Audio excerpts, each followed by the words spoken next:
We are now just 60 plus days away from the official release of Star Wars The Rise of Skywalker, as well as its teaser trailer, which is just around the corner for October 21st of next week during Monday Night Football, where a lot of fans are getting very excited about the third and final trailer of this movie. This is Mike Zero. Make sure to subscribe if you're new to the channel for future Star Wars content. Now, what's really exciting about Episode 9 is that we do know that this film, at the end of the day, is going to be a revelation film, answering many of the burning questions from The Force Awakens, while also giving the fans a lot of surprises in this movie that's going to change our perception of the past 8 Star Wars films that come before this one, which could either be a good or a bad thing, depending on how it's all going to be executed in the film by director J.J. Abrams. Now, on top of all of this, we do know that Disney and Lucasfilm, J.J. Abrams, they all aim to make this the darkest Star Wars movie there is in the entire Skywalker saga. And these past couple of weeks or so, we've been learning a whole lot more about this film, and when it all comes down to various shot descriptions of the upcoming Episode 9 Trailer 3, this is where things begin to get very intense for this movie. Now, specifically, what's really intriguing about all of this is that shot descriptions consisting of a sequence where it's explained that Palpatine is said to be in the shadows, where the camera is coming up close to him, where it's explained that his face is hidden in the darkness, where his hair appears to be disheveled and out of place, with both of his hands on a stone table, with the hollow projector said to be placed in the very middle. It's explained that as the hollow projector is said to be placed in the very middle, it's explained that as the camera zooms in closer to Palpatine, the camera begins to shift down where a miniature hologram of Darth Vader is said to project where it appears to be staticky in the shot. Palpatine is said to have a strange new red outfit in the sequence, where it transitions to Kylo Ren looking down at the Vader hologram, where of course the sequence it actually eventually transitions to a moment where Kylo then looks up at Palpatine, where there is said to be a pause where dialogue of Palpatine that is delivered involves him telling Kylo Ren to fulfill your legacy.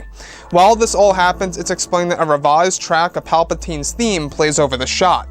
The next describes a sequence in which it's explained that both Rey and Kylo Ren are said to be on top of the second Death Star wreckage, with crashing waves in the background, where Kylo Ren is said to initiate a streak of Force lightning toward Rey, where she is said to block it with her lightsaber. The shot is explained to be very fast-paced, where everything moves by so fast, where there is also a moment it transitions to in which it's explained that Rey is described to be inside of an X-Wing cockpit during a major space battle between the First Order and the new Sith Empire, with the Resistance on the verge of defeat.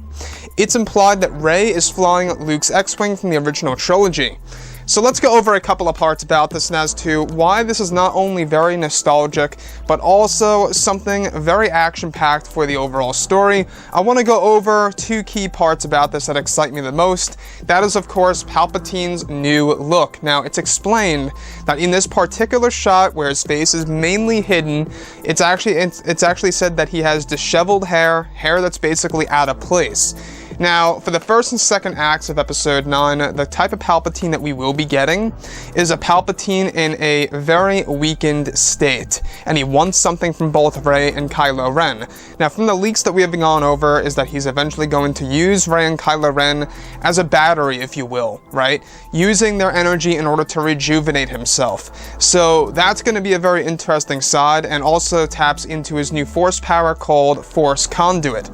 Now, Palpatine in this particular shot, though, he's said to actually sport a brand new outfit that's all decked out in red and black, which sounds very sinister, I must add. I mean, it somewhat reminds me of what he wore in his office in Revenge of the Sith, where he's basically bringing Anakin to the dark side and naming him Darth Vader. Kind of reminds me of that outfit that he was wearing at that point in time.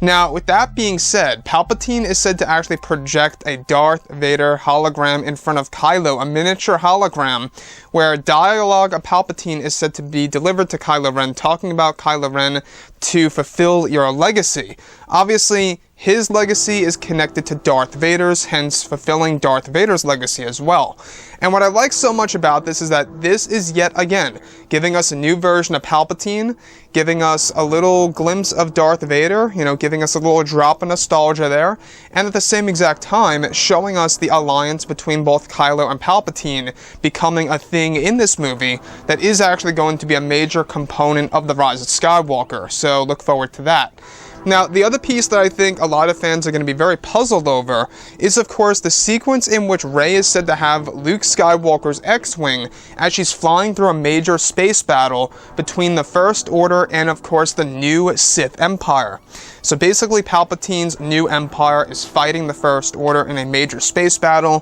where the Resistance is actually seen all the way to the wayside, pretty much on the verge of defeat. Now, Rey inside this X-Wing is said that she has a helmet on in the particular shot, and it's implied that this is Luke's X-Wing because she does go back to Ahch-To in the movie, and from the leaks that we have gone over is that the Force Ghost of Luke actually is able to take the X-Wing out of the water this time, unlike how Luke was able to in The Empire Strikes Back. Anyways, guys, drop a comment below. Let me know what you think about all of this in the comments, and if you guys did enjoy the content for today, do make sure to drop a thumbs up on this video to support the channel. I thank you all so very much for the kind support, and I'll catch you guys next time.